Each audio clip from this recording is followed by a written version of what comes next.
en Filipinas tenemos muy costumbre y muy, ¿cómo es tradición en castellano? Tradición muy importante. Por eso, las lenguas de filipinos es muy importante.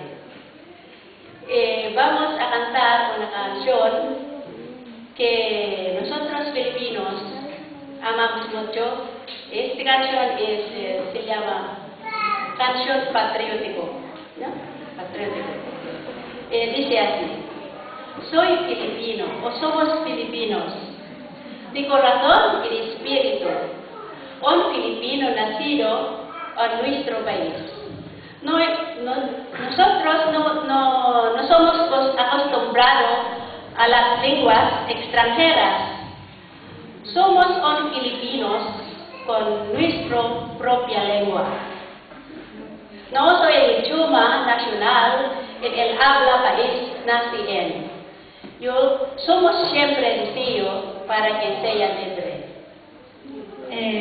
Una más es que ahora estamos vistiendo el certificado de ropa de cristiano y ahora tengo ropa de musulmán porque es de costumbre, no sé cómo, es de costumbre lo que vistiendo en la parte de Mindanao, de donde está musulmán. Pero ¿sabes qué? Cristiano o musulmán es unidos ahora con Cristo. Amén. Vamos a cantar primero esto.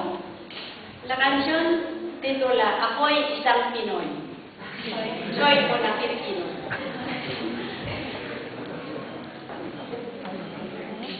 Ako'y isang Pinoy sa puso't diwa, Pinoy na isinilang sa ating bansa. Ako'y hindi sanay sa wikang mga banyaga, ako'y Pinoy na mayroong sariling wika. Wikang pambansa ang gamit kong salita. Bayan kong sinilangan, hangad kong lagi ang kalayaan. Sigat o Rizal, nooy nagwika, siya ay nakapangaral sa ating bansa. Ang itira magmahal sa sariling wika ay higit pa ang amoy sa mabahong isda. Ako'y isang Pinoy sa puso't diwa, Pinoy na isinilang sa ating bansa. Ako'y hindi sanay sa wikang mga banyaga, ako'y Pinoy na mayroong sariling wika.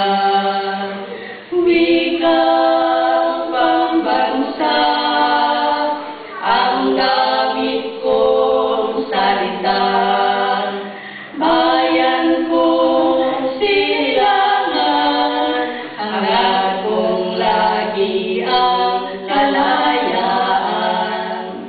Ako'y isang Pinoy sa puso't diwa, Pinoy na isinilang sa ating bansa.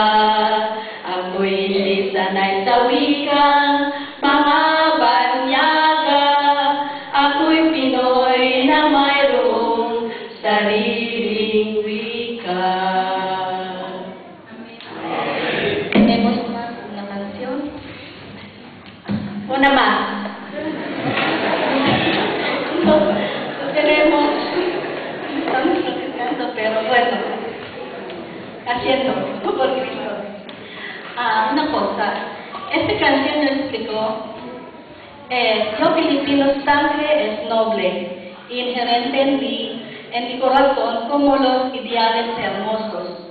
En mi país, las Filipinas, perla pura de este, al parecer, se reunió la riqueza de Dios, dada mi cerebro simplemente bien dispuesto, para mí es indígena. Somos filipinos.